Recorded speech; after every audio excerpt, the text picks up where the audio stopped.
ധാർമ്മിക ജീവിതത്തെ സംബന്ധിച്ച ബുദ്ധന്റെ ഉപദേശത്തിൽ ആർത്തി ഉപേക്ഷിക്കണമെന്ന് നിർബന്ധമായി പറയുന്നുണ്ട്. തന്റെ ശിഷ്യനായ ആനന്ദനോടും രഥപാലനോടും സംസാരിക്കുന്നതിനിടയിലാണ് ആവശ്യം, ആഗ്രഹം, ആർത്തി, ദുരാഗ്രഹം തുടങ്ങിയ കാര്യങ്ങളെക്കുറിച്ച് ബുദ്ധൻ ഉപദേശം നൽകിയതായി കാണുന്നത്.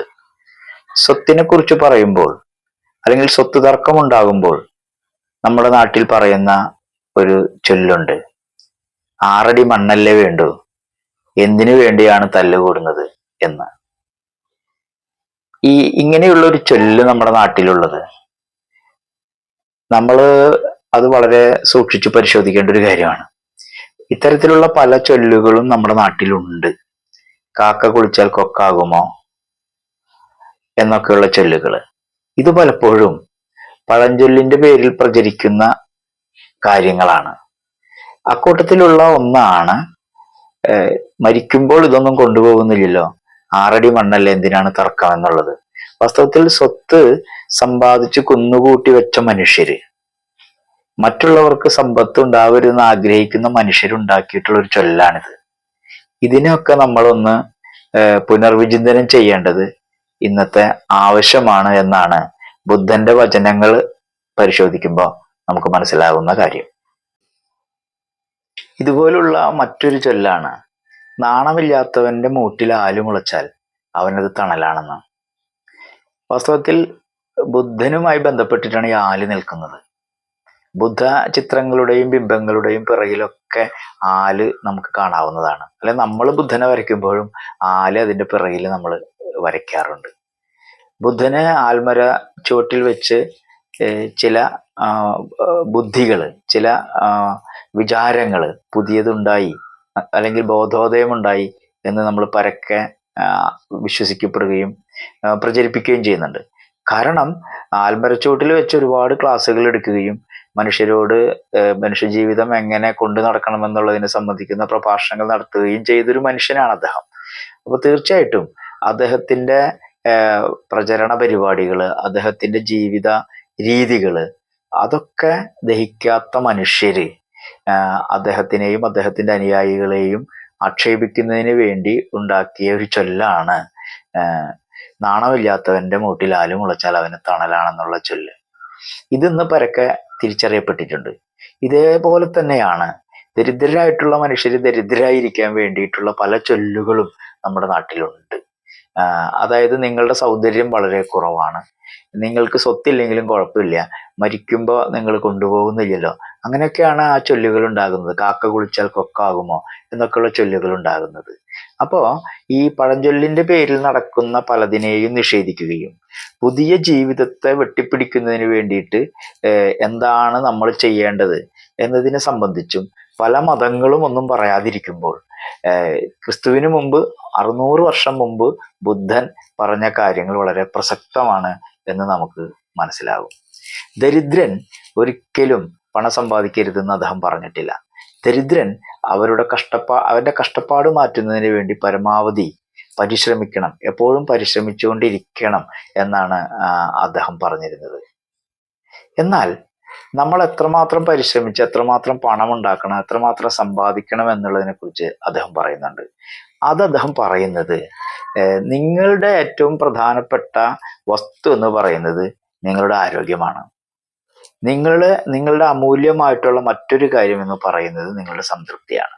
അപ്പോ നിങ്ങളുടെ ഓരോരുത്തരുടെയും ശരീരം വളരെ നല്ല രീതിയിൽ ആരോഗ്യപരമായിരിക്കുന്നതിന് നിങ്ങൾക്ക് എന്താണോ ചെയ്യാൻ പറ്റുന്നത് അത് നിങ്ങൾ ചെയ്യണം.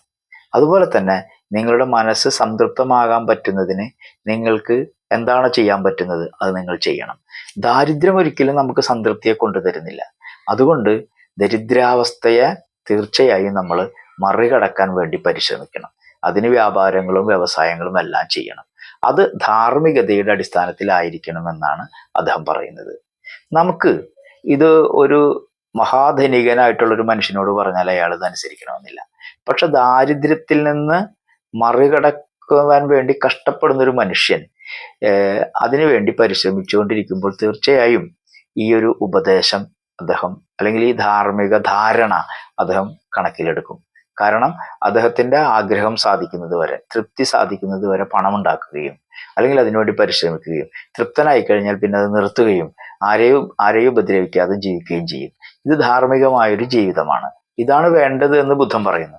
പക്ഷെ സമ്പത്തിന്റെ നടുവിൽ ജനിച്ചു വീഴുന്ന മനുഷ്യരുണ്ട്. അവർ നിരന്തരമായി സമ്പത്തിനെ ഉൽപ്പാദിപ്പിക്കുകയും മറ്റുള്ളവരുടെ അധ്വാനത്തെയും രാഷ്ട്രത്തിന്റെ വിഭവങ്ങളെയും ഒക്കെ തങ്ങളുടെ കൈകളിലാക്കിക്കൊണ്ട് നിരന്തരമായി സമ്പത്ത് ഇങ്ങനെ ഉൽപ്പാദിപ്പിച്ചുകൊണ്ടിരിക്കുകയാണെങ്കിൽ അവരെ എങ്ങനെയാണ് ഈ ഉപദേശം കൊണ്ട് നേരാക്കാൻ പറ്റുക എന്നൊരു ചോദ്യമുണ്ട്. ആ ചോദ്യത്തിന് ബുദ്ധൻ പറയുന്ന ഒരു ഉത്തരമുണ്ട്. അദ്ദേഹം പറയുന്നത് ഇന്ന കാര്യങ്ങളിൽ ജാഗ്രത പുലർത്തണം, അത്യാർത്തിയിൽ നിങ്ങൾ ജാഗ്രത പുലർത്തണമെന്നാണ്.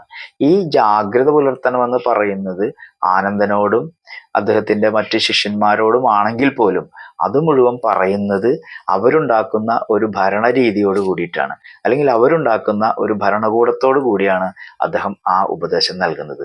അതുകൊണ്ട് ഈ അമിതമായി മറ്റുള്ളവരുടെ അവകാശങ്ങളിൽ കടന്നു ചെന്ന് അല്ലെങ്കിൽ രാഷ്ട്രത്തിന്റെ സമ്പത്ത് മുഴുവൻ ഏതാനും വ്യക്തികളോ സ്ഥാപനങ്ങളോ മാത്രം കൈയടക്കുന്ന ഒരു അവസ്ഥയിൽ നിന്ന് അവരെ വിലക്കുന്ന കാര്യത്തിൽ ശ്രദ്ധിക്കണം, അല്ലെങ്കിൽ ജാഗ്രത പുലർത്തണമെന്നാണ് ഭരണകൂടത്തോട് ബുദ്ധൻ പറയുന്നത്. അപ്പോൾ സമ്പന്നതയുടെ നടുവിൽ ജനിക്കുന്ന മനുഷ്യർക്ക് അവർക്ക് മറ്റൊന്നും നോക്കേണ്ടതില്ല, എന്തും ഏതും സ്വന്തമാക്കാനായിട്ടുള്ള പ്രേരണയുണ്ടാകും. മാത്രമല്ല അവർക്ക് കഠിനമായ രോഗപീഠകൾ ഉണ്ടെങ്കിൽ ഒരുപക്ഷെ അവരുടെ മനസ്സ് മാറുമായിരിക്കാം.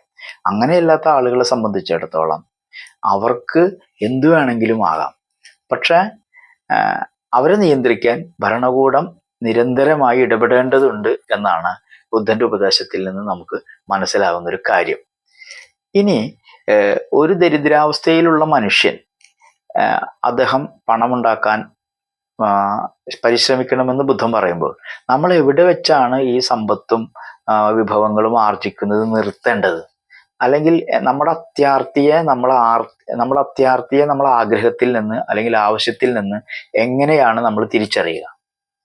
നമുക്ക് ആഗ്രഹം നടക്കണം, പക്ഷെ ദുരാഗ്രഹം പാടില്ല, അല്ലെങ്കിൽ ആർത്തി പാടില്ല, അത്യാർത്തി പാടില്ല.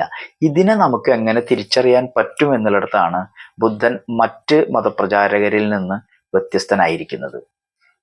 ഇത്തരത്തിലുള്ള ഉപദേശങ്ങൾ, നിങ്ങൾ നല്ലവരാവണം, നല്ല കാര്യങ്ങൾ ചെയ്യണം, ആർത്തി കാണിക്കരുത്, ഇതൊക്കെ പറയാൻ പറ്റും. പക്ഷെ എങ്ങനെയാണ് നമുക്ക് നമ്മുടെ ആഗ്രഹത്തിന്റെ അല്ലെങ്കിൽ നമ്മുടെ ആവശ്യത്തിന്റെ അതിര് നമുക്ക് എങ്ങനെയാണ് നിർണയിക്കാൻ പറ്റുക? അതിനെക്കുറിച്ച് പറയുന്നിടത്താണ് ബുദ്ധൻ മറ്റുള്ളവരിൽ നിന്ന് വ്യത്യസ്തനായിരിക്കുന്നത്. നിങ്ങൾക്കൊരു ആഗ്രഹമുണ്ട്, തീർച്ചയായിട്ടും അത് സാധിക്കേണ്ടതാണ്. പക്ഷെ ആ ആഗ്രഹം നടത്തുന്നത് കൊണ്ട് മറ്റൊരാൾക്ക് ദുഃഖമുണ്ടാകുന്നു എന്നിരിക്കട്ടെ, അപ്പോൾ ആ ആഗ്രഹം അത്യാഗ്രഹമാണ് എന്ന് നിങ്ങൾ മനസ്സിലാക്കണം. നിങ്ങൾക്ക് ഒരു ആവശ്യമുണ്ട്, അടിസ്ഥാനപരമായിട്ടൊരാവശ്യമാണത്. ആ ആവശ്യം നിറവേറ്റുന്നത് കൊണ്ട് നാട്ടിലൊരു കലാപം ഉണ്ടാവുകയാണ് എങ്കിൽ നിങ്ങൾ ആ ആഗ്രഹം അപകടം പിടിച്ചൊരാഗ്രഹമാണ് എന്ന് നിങ്ങൾ മനസ്സിലാക്കണം.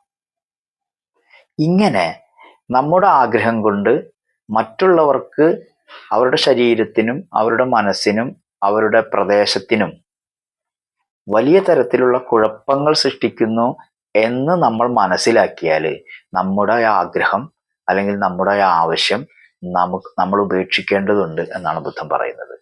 ഇവിടെ വേറൊരു പ്രശ്നം കൂടിയുണ്ട്. ചിലപ്പോ ഏറ്റവും താഴെത്തട്ടിലുള്ള മനുഷ്യരുടെ പ്രശ്നങ്ങൾ പരിഹരിക്കുന്നതിന് വേണ്ടി അവർ പരിശ്രമിക്കുമ്പോൾ കലാപങ്ങൾ ഉണ്ടാകും. സ്വാഭാവികമായി അത്തരം കലാപങ്ങൾ ഉണ്ടാവും. അത്തരം കലാപങ്ങളെ ഒഴിവാക്കാൻ വേണ്ടി ഈ സാധാരണ മനുഷ്യന്റെ ആവശ്യങ്ങളെ നമുക്ക് മാറ്റിവെക്കാൻ സാധിക്കില്ലല്ലോ. അങ്ങനെ വരുമ്പോഴാണ് ഇത്തരം പ്രശ്നങ്ങളെ ഭരണകൂടത്തിന്റെ ഇടപെടലുകളിലൂടെ അല്ലെങ്കിൽ ധാർമ്മികമായൊരു ഭരണകൂടത്തെ സ്ഥാപിച്ചുകൊണ്ട് അതിനെ മറികടക്കണമെന്ന് ബുദ്ധൻ പറയുന്നത്. അതുകൊണ്ട് ഇപ്പോഴും ആധുനിക കാലത്ത് ആധുനികമായിട്ടുള്ള മൂല്യങ്ങൾ നമ്മളെ കൈപിടിച്ച് നടത്തുമ്പോൾ ആ ഘട്ടത്തിൽ പോലും വളരെ പ്രസക്തമായിട്ടുള്ള വിധത്തിലാണ് ആഗ്രഹത്തെയും ആർത്തിയെയും ദുരാഗ്രഹത്തെയും അടിസ്ഥാനപരമായിട്ടുള്ള നമ്മുടെ കാര്യങ്ങളെ സംബന്ധിച്ച് ബുദ്ധൻ നമ്മളോട് ഉപദേശം നൽകിയിട്ടുള്ളതെന്ന് നമുക്ക് ഇതിൽ നിന്ന് മനസ്സിലാക്കാൻ സാധിക്കും.